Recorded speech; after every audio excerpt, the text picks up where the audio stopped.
GreatGizaPyramid.com.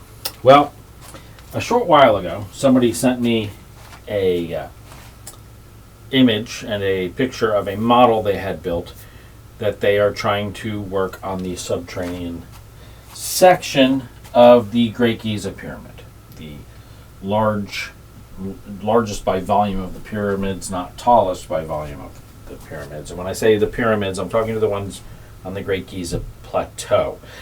There are taller ones in Bosnia, China, and other areas. So while the history books like to say that the seventh wonder of the world is the largest pyramid, it's not.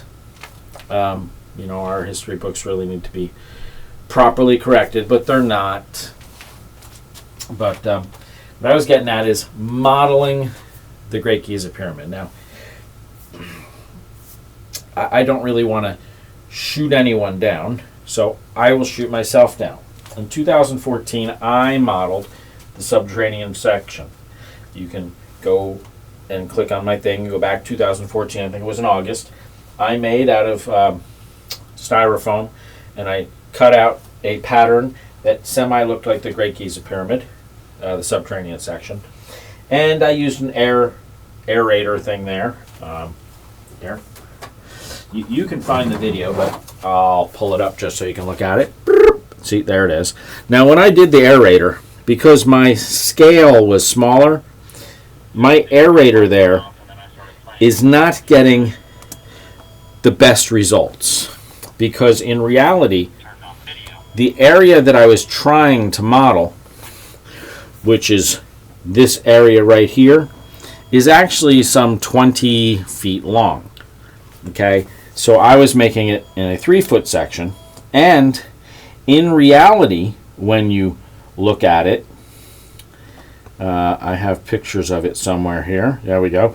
Okay, that is a really long hallway, and you can see if there was air bubbles coming up into this section, they would have plenty of time to settle out before it traversed down the hallway and did what I'm suggesting nature would do, which is going back to that first map. I have lost what I'm looking for, and my computer's. It is uniquely difficult to understand what is a. And now I'm on a completely different video. I don't even know how I did that. Don't know how I did that. There we go. There's my video, and I had this another one. Boop. Right. I have lost it. There it is. No, that's the one I was just looking at. I have lost the video I was looking for. Anyway, when I did have it running properly, and I had just showed it to you, it was on the screen. Isn't it horrible when you do things and then stuff bounces around? Well, somehow I lost that thing that I had on the screen that I was showing you. So let me just continue here. When you model it, you model for reasons. They make a clay model, a car out of a clay model, and they're going to use that for wind tunneling. They're not going to use it for taking it and rolling it down the little, derby for the Cub Scout car racing, because the wheels won't spin. It's made out of clay. When you model the subterranean section, are you modeling it to look at it, or are you modeling it to see its function? Because let me try to show you as quickly as possible the function so that you can model it. Let's start with, I believe, and I'm pretty standing on this, that the origin of the waters that fed the entire system were approximately at 82 feet and came in from the areas like to call N1, N2, and N3. Now, if N2 wasn't the actual feeder from the aquifer beneath, it was at least a spillway to maintain the elevation. Either way, it documents that approximately 82 feet in elevation above sea level. All the numbers I'm working with are above sea level. We have to have something finite to work with because ground level isn't consistent on the plateau. It's on an angle. The plateau is on an angle. It's not flat. You can look at it. If you go to photos.greatgizapyramid.com, I have topology maps where you can see the different elevations. You can even do it on Google Maps. You can click on the terrain thing and see the different elevations. You don't have to trust me Trust but verify. I'm not trying to lie to you. I'm not trying to give you sonic oscillators and anything weird. All I'm suggesting is physical science, and if you follow it, the system will speak for itself because there's nothing special about it. 82 feet is where it comes into the system. Now, when it comes into the system, I'm going to cheat a little bit. Point over here. See, it comes into the system at this area here that we like to call the, well, I don't know, they call it the main entrance or whatever, the old entrance, original entrance, whatever they want to call it. I like to refer to it as the spillway.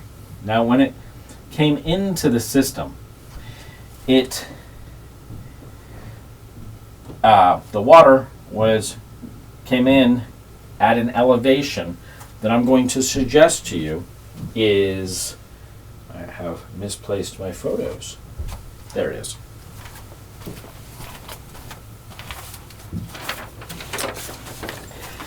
The 82-foot mark is going to be right where the V is right there.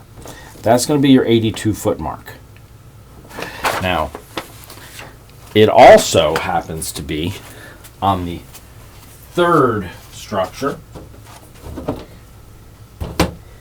Well, I'll pull the image to you so you can get a better look, but you can go to photos.greatgizapyramid.com and you can find these. It is going to be the area where it goes from the I'm going to say the rough surface to the smooth surface. Right there, the bottom lip of that is going to be your 82-foot mark. Right there. Now, we know this. Well, you don't know it. But you can. Blueprints.greatgizapyramid.com. Start there. It progresses up the whole face of South America. And when you do that, which is where I got much of my information from, this didn't come to me. Angels didn't speak to me or anything like that. It's all in the blueprints. 82-foot mark over here on that one is going to be where on the inside of the structure it comes up and then back down. That area in there, your 82-foot mark is going to be where the bottom of that is, where it comes up and then goes back down. And then the top lip is going to be 82 foot is 82 foot. The top edge of that is where it comes up and then circles back down. And that will ensure that the liquids in here can't come out of the system because they have to go up that extra 30 inches or so from the 82-foot mark to the top there. They will never be able to come out. So this is going to be our containment vessel. Now what you're going to look at is in here there is that area slightly above the 82 feet that you can go to see the images of at pressure.greatgizapyramid.com. Like I say, turn down the volume when you watch that. History at Granite's video. But the images are the images. Pay attention to the images. When this system is functioning, a gas is going to be coming up, fighting through the system, around and down. I go over that. When you look at that picture again,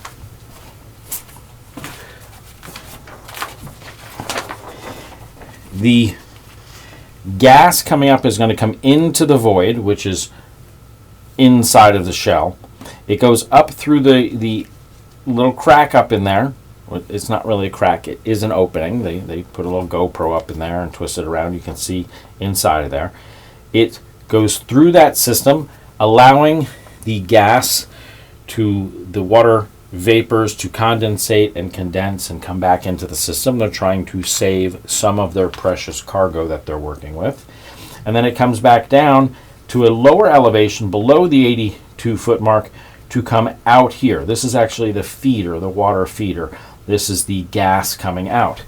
That will do is maintain a a specific pressure within the system because it has to come up, go through this area, and come down and out below the water line will maintain a pressure. Now, on the other side of the system is actually not going to be under pressure because if we follow the whole system, when this comes down and goes into the bottom area that I showed you the images just a second ago before I lost them, comes across, doing this very poorly, the pre-subterranean room and then the subterranean room.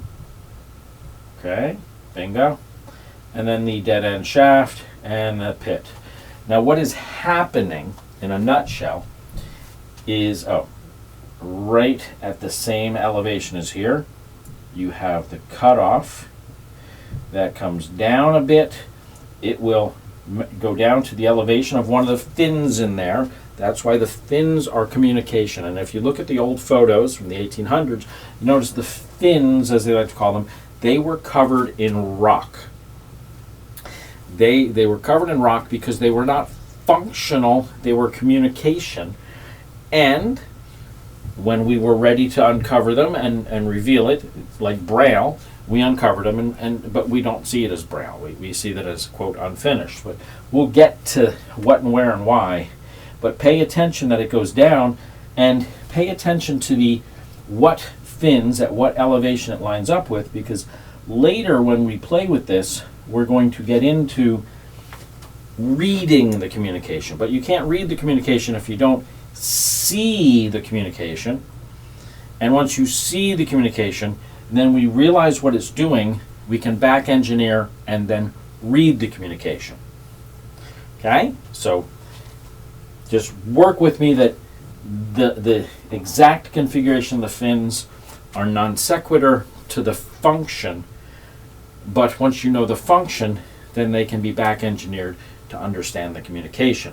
And the best way to understand the communication is to first go to thecode.greatgizapyramid.com and listen to what Carl Monk said about how they communicated with math, numbers, shapes. Pay attention to what shapes you will see. Everywhere, I'm going to suggest to you that there is a pressure, you're going to have an oval.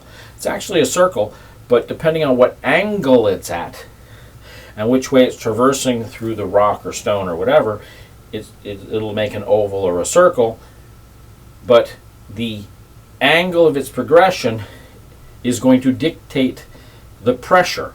So the pressure will be the pressure within the system. We're going to map that out and we can calculate that. But then you'll be able to back engineer and see that the circle, when you take that circle and rotate it and then traverse it through a rock, that will make an oval, and that its progression is the pressure. But that's only if you believe the communication. The rectangles or squares, whatever you want to call it, the equilaterals shapes are implying volume, or physical volume.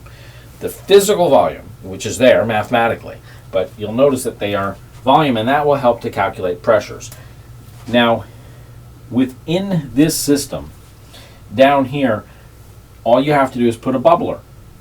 Now, in the system, it's actually breaking it to its respective gases, but if you're modeling it, let's just put a bubbler for right now. Just a little aqua, from your pet store bubbler. Now, depending on your scale, you can either put like a air pump, pumping in a bunch of air to get a quicker thing, or if you make a smaller one like I did, I should have had like little bubbles. Little tiny bubbles, and then you'll see what's happening. And if you do it right, you make the 6 feet, or again, this is all to your scale, but this is 18 feet-ish here. So the first 6 feet is flat. The next 6 feet, I call it like stucco-y. The next 6 feet is where they're separating the gases. And I say separating the gases because as the system gets more and more under pressure and things are happening, you're actually going to have a separation, because this is going to wind up being heavy water. You're not going to get that in your model. unless you're really rich and you can afford heavy water. We're not going to get modeling heavy water. We'll probably have to do it in CAD. Or when somebody realizes that this really is a machine, they'll ante up and do an experiment utilizing heavy water. The heavy water is going to have a tighter meniscus, heavier meniscus, whatever you want to call it, a higher surface tension. And when the electricity is moving from point A to point B, the heavy water, which will be down in here, more deuterium-laden water, is going to be a carrier of the electricity more than it is a yielding and breaking, because the weakest bond breaks first. Hence, the lighter water, which is riding on top, the water here is actually just going to be like a large conduit, and hydrogen is going to be bleeding off of here. Now, not aggressively, nowhere near as aggressively as it is in the grotto, but it will be coming off of here, and you just look at it. Look at it with your eyes and imagine two different gases. The stucco-y area is designed, and I don't know how you would really show this, being that both gases are clear, unless you dyed one of the gases or maybe put a little smoke in it or something so you can see. But the hydrogen gas is going to be coaxed back into the system, because what you don't see in the stucco-y thing is it's kind of like a conch shell with a center where it has a spiral on it. Actually, it goes this way and back so that the spiral is towards the back where the rock used to be, over here, not where it is now, over there, and it would feed the gas back. The oxygen would be allowed to traverse under the hydrogen, which is the lighter of the two gases, and the hydrogen would traverse back. Now, even if it only captured a small percentage of it, it's better than zero. And it was done. There's the triangular shaped niche there and niche there that you can see in the older photos before they patched it and did the repair work. That would allow, as the water is receding up and down, to allow the gas to kind of give a little blurp, and the hydrogen gas would come this side and bleed up, which is why you can see a little bit of discoloration where you can kind of see the bubbles over the years going up. You can see that when you take a look at it, look for it, you can see it. It is visually there. They don't know what it's there, how it came to be. I'm giving you a very good hint at the cause of the staining. So it showed that this was functioning at one point. That the hydrogen would come back into the room. Oh yeah, there's the bubble area up here too. That works in conjunction with the bottom of the neck here. And when you're playing with hydrogen, it is always going to try to blend in. It'll kind of, I guess, sublimate into the liquid and then come out at another spot. It's trying to mix in, and then it'll bleed out. I wish I could give you an example. Eventually I'll get you an example. But for again, you're not going to be modeling with hydrogen and oxygen unless you get into the college level stuff. Don't really try this unless you know what you're doing. I don't want some like 15-year-old playing with hydrogen and blowing his mom's garage up. So when you get to that stage, consult with your parents, get them involved. Unless they were homeschool educated, in which case you got to work on your own, because never let a good education never let schooling hold your education behind. But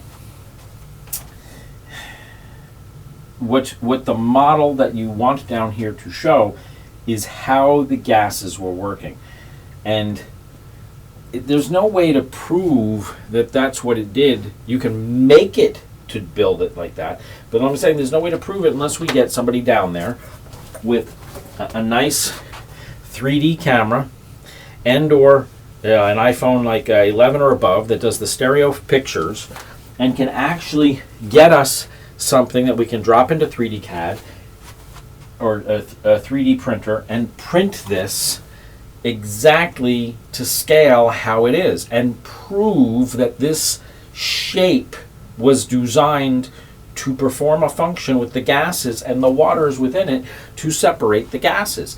The shape itself does work. That is the awe that you need to stop and look at and say, like, oh my goodness. No matter how you dish it out, if I was to print this out on a 3D printer, out of plastic, out of metal, out of cardboard, out of styrofoam, it doesn't matter. If I put two gases in there, as they are settling and mixing, they are going to cross over and work their way back, especially if every now and then, one of the other features of this is down here on this end where it's flat, it has like a V-shaped top in the cut in the top. Oh, and there's also the tooth right after it goes from stucco to, I point that out in my video, right after it goes from the stucco to the flat area, there's a tooth right there. That tooth is where the oxygen takes seed and then will grow a bubble across the roof until it gets to that one spot where it'll come up, release the gas, the air will come, or the water will come in, pound, and that'll echo a shock wave through the system. Now that shock wave is what, in the photos from the 1800, put about every 4 feet a pile of sand, and in here about every 18 inches put another pile of sand. That is from the shock wave of the water echoing through. Now, these ones have long been cleaned up, but hopefully from the photos and looking at scarring on the wall, we can probably recalculate exactly where they were. Some mathematician out there can sit there with the size of it and say, oh my goodness, he's right. If there's, 18 cubic feet of a bubble right there that bubbles out and comes down, and the pressures involved that we're going to discuss, it would leave that exact shock wave. Why? Because that's physics 101. Even if it doesn't leave that exact shock wave, it'll leave a shock wave. And I'm going to suggest to you that that shock wave is what was used, because when it comes down here, if you look at the end of the dead end shaft, you can get to that at GoPro 2015, because it was filmed in 2015, .greatgizapyramid.com. There's a guy, I think his name was Anthony or Arturo or something like that. He was nice enough to give me the GoPro video. I linked to his, but I actually have the high def, where he wore a GoPro and walked through the whole thing. But about 30 minutes into it, he climbs down here, and you go down there to the end. You notice when you get down there to the end, it actually is shaped where it goes down to about 80% size, and it's kind of like a cone. Just like how Chris Dunn likes to say the area in the King's Pyramid, the southern shaft is made like a microwave dome. I'm going to suggest to you this is also shaped in a way that that pressure bubble will come through here and is probably squished, maybe forces its way to the back, maybe forces its way out. I don't know what it does. Hydraulics, water, and that stuff is not really my forte yet. But somebody who wants to put that into CAD and throw a couple of pulses towards it, assuming that they're about 18 inches apart, that pulse that goes into that 4-foot section that goes from whatever width it is, like a 2 feet squared, it's actually more like 24 inches squared, down to about 18 inches squared. That cone, that down shape, I'm sure you're going to find some reaction. Now, let's back out a minute and let's look at what else is happening within here. The other structure, let's just put it right next to it. All right, it is designed so that, well, let's put this waters back in here and let's add the grotto. The grotto is at ground level. Ground level is at 60 feet in elevation above sea level. This right here is at 79 feet where it goes in. 82 feet is our water level, just so you have some numbers to work with. The other structure in the middle here, it is actually at 65 feet in elevation. It's higher. It has its down thing that goes down. The other one is actually comes in above elevation, goes right below the floor level of its thing and goes across. Now, before it does that, it actually has a section that comes up, and it will go up about a foot above the floor line of the actually, I'm sorry, it comes up about 2 feet and then goes back down. The floor line here, the roof line is actually raised about 3 inches. There's a tooth that comes up, that'll come important, goes across, and then it has its section over there. Now, I'm going to squish this over when we get to the third section, but I need some working room here. This is designed so that the top area here is about the midway mark of the area they like to call the Queen's Shaft, Queen's Hallway. And it is done that way so that the liquids that are in here, the ones that are in structure 1, let me hop over here. All the liquids in structure 1 that are within here are always going to be at an elevation above this particular room. And I'm going to suggest that that's because we're trying to collect condensation in here. Exactly what the condensation is, physics will tell us. But I can tell you properties of it. I don't know exactly what it is. I can't tell you if it's just deuterium water. Maybe it's a compound that we ourselves don't appreciate. One of the ones that are on the periodical table that kind of looks like that, well, the bigger periodical table than the one they teach you in high school. The one that includes deuterium, tritium, quadridium, the one that includes not only oxygen, but oxygen 18, 17, 16, oxygen 20, and it's all of these are, quote, elements, and they are not stable at ambient atmosphere.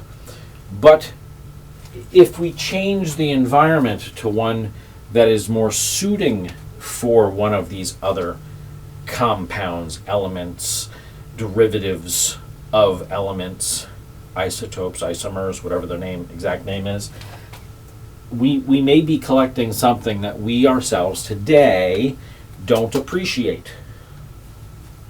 Can you accept that? Now, at our first experiments, we're going to get just water because we're only working with water. We're working with light water because that's what we have at our disposal. And in a model, you will still get condensation in here and it will drip, but we're not going to get the true results because we're not working with... Okay, let me get back to part of what's happening within here. Within the grotto, hydrogen's coming out of there. But as this system is working, going through breaking water, burning it back together, breaking water, burning it back together, we're going to get a higher and higher and higher percentage of deuterium water, heavy water. Now this deuterium water, I'm going to suggest to you, because of the way that the system here is under pressure, the only still standing water is actually going to be in the grotto, that the deuterium is going to find its way to there because of the pressures involved. It wants to find its way to there, and it will probably have a higher percentage up in here. Now part of that goes out of one of the holes drilled in the southern wall of the grotto that they claim were to hide scrolls, but we're beyond that now. One of them brings itself over to the lower level of this structure here. We'll say that's the grotto at ground level. So this is that room at ground level. Okay?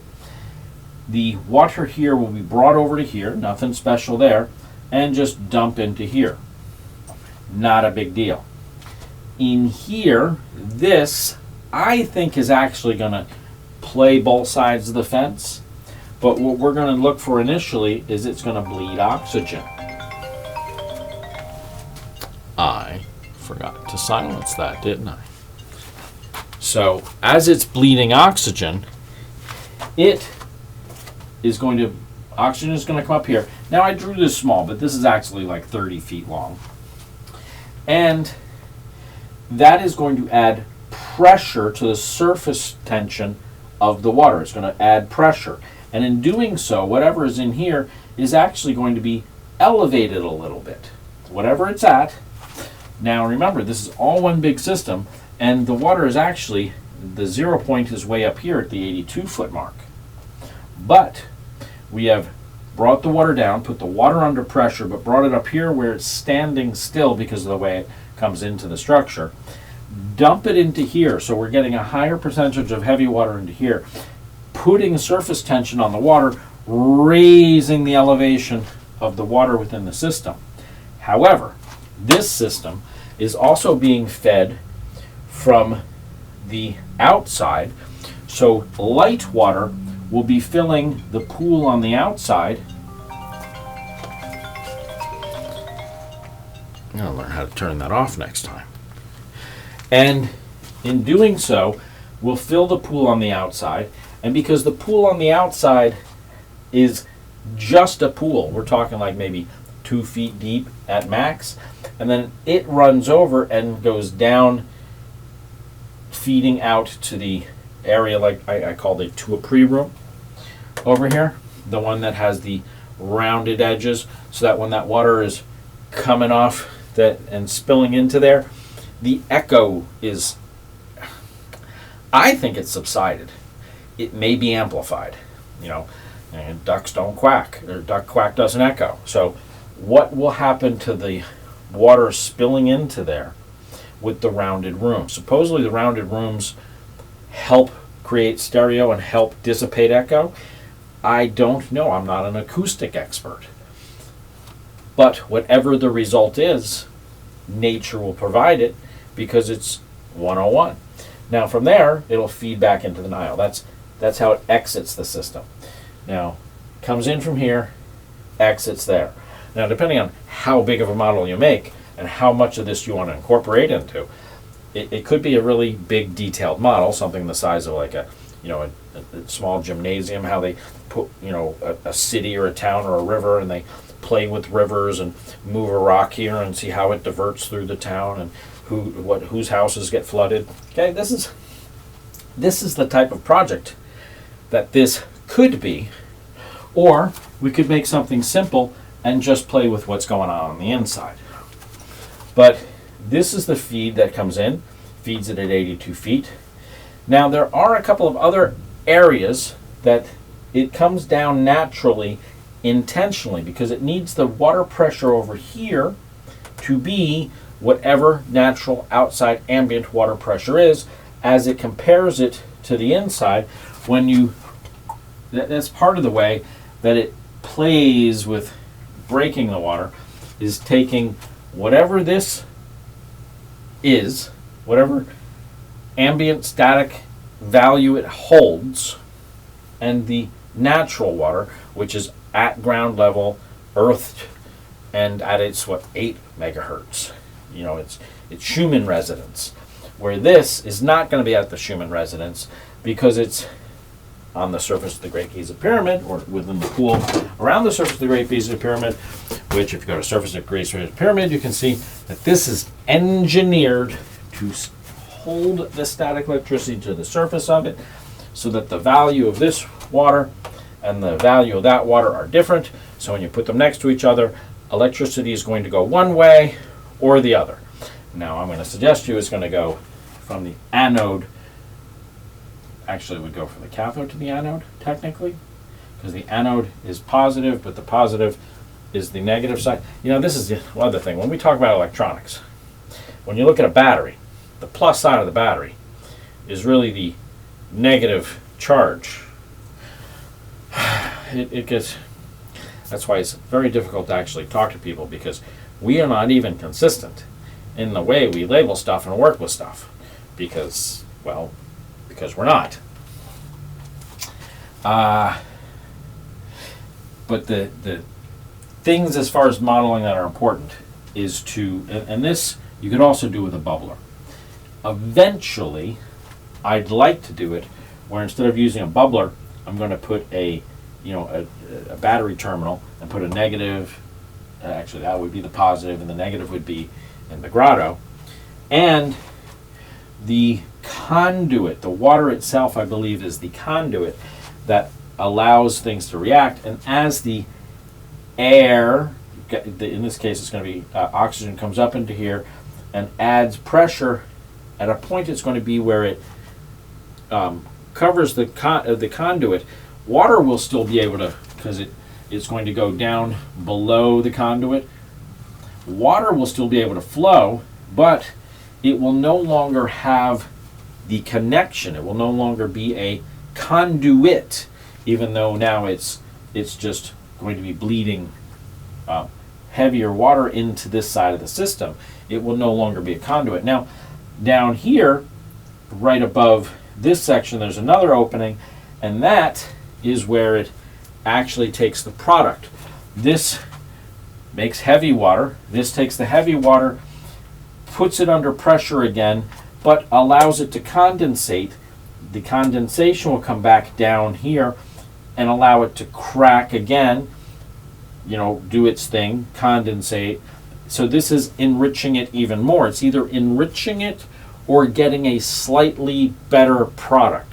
Like how first with maple syrup, you got to take the sap, then you boil it down to make the next thing, then you boil it down to make, it's refining it more and more until we get to the end product. Now, I think there are at least two products that they want. One is this product, which is in the solution, and the other one is the product that is made in the area they like to call the Queen's Chamber, I like to call the Arc Chamber. That is the second product, and that product is actually the product that is under negative pressure, and we can go into the gas system later. And the reason why this is actually at elevation, because the gas within the third structure is at a negative pressure, and that negative pressure is going to be acting like a straw, sucking the liquid up into it, but it can never pull it up too high, because mathematically the weight of the water, when you're sucking up a straw, you really can only get the water up the straw so far before it goes back. Now we, as humans, because it's only like a 6-inch straw, but a normal straw, you can only suck it up so far before it stops. And they know the exact pressure of this negative pressure gas, and it's maintained negative pressure throughout the entire system. And the water is maintained, the liquid, can't really totally say it's water, the liquid is maintained at a positive pressure. So it is at a positive pressure, the gas is at a less than ambient atmospheric pressure. So, there's your model. That's what I'm working with. Now we can get into the third structure. There's more involved in the third structure, but if you can at least show work and function here, and maybe some science kid will sit there and say, well, when you change the ambient surface tension, it lets the water do this and that, and the condensation. Now also remember, this condensation here is below the floor line. It's actually not below the floor line. It's below the water level of the hallway, the Queen's hallway. The gas is going to be above that, because in the hallway, the gas is going to be above the water, and everything below the water is, within the solution. This is going to be below that water line. So when you model it, if you're actually, maybe we might get some results. This is below that water line. So it's very important you keep elevations involved. Oh, and this here, the floor line of here, is above the roof line of the grotto. The the roof line here is just above or just below the well in the Queen's Chamber. That right in front of the niche, goes down about 3 feet. This floor line is going to be below that. Now it's actually the 3 inches it actually rides right up into it. That may be communication, may be math, it may be functional. It may actually need to be that way, but I believe it's that way so that the gases in here, as the gases come up into here, it will maintain that the water level in here is just below the roof line, and the condensation in there. Now it may be that we're working with two different liquids, maybe not a gas and a liquid, it may be a liquid within a liquid, and it may be condensating out of the liquid. It may not be condensating out of the gas. But again, this is where when we model it and we see the pressures and we see what is occurring, we are only working with river water here. There's nothing super special, except for there may have been some salt solution within the Queen's chamber, and or they may have gotten salt water mixed in, but I don't think there was salt water. I believe the origin of the water was the Nile River at the time. So we're working with fresh water. The salt that is in areas was added as a catalyst, and when we get into what it's doing, you will see how the salt as a catalyst, like you put in your vaporizer, how it can be very nice, and especially in the room I like to call the arc chamber. That's what I'm looking for. I'm looking to model that with CAD or AI or a physical model. I will be glad to share numbers with you. Oh, this here, this is on the same elevation as the grotto, because that liquid has to come over to there, but liquid can't go up. It may if it's under pressure, but I do not believe they want to do that. I think that's going to be a straight horizontal line across with some slight deviation, which will allow that gas to back channel the like if it comes from there to there and it only goes up 6 inches over the course of 200 feet, that might be enough, because as the gas is filling that tube, like if it goes down 1 inch, it'll recede back like 30 feet. That 1 inch will recede back 30 feet, breaking the conduit. Just that is why I think there's, well, not only that, but as the gas goes down, it'll also break the conduit, because it will be flowing into the room, but just like the areas here, it's going to be coming out into open air. Only this won't be technically open air, it's going to be compressed air, but it will still be coming in, so water liquid will be coming into this system, and it will be better than ambient water because it's already been put through this system, and it's going to be heavier and heavier and heavier. No matter what happens, it will start with light water on year 1. Year 2 it'll be heavier. Year 3 it'll be heavier. Year 4 it'll be heavier. It can only get heavier. It can only enrich itself. It can only go one direction. That is, and it's all the moving parts are the elements within it. Is this not a system to take awe at, to model? Even if I'm completely wrong, this would still be a really cool. My suggestion will be a really cool system to model, and no matter what, it will only get better, and we will find out. Oh, I didn't.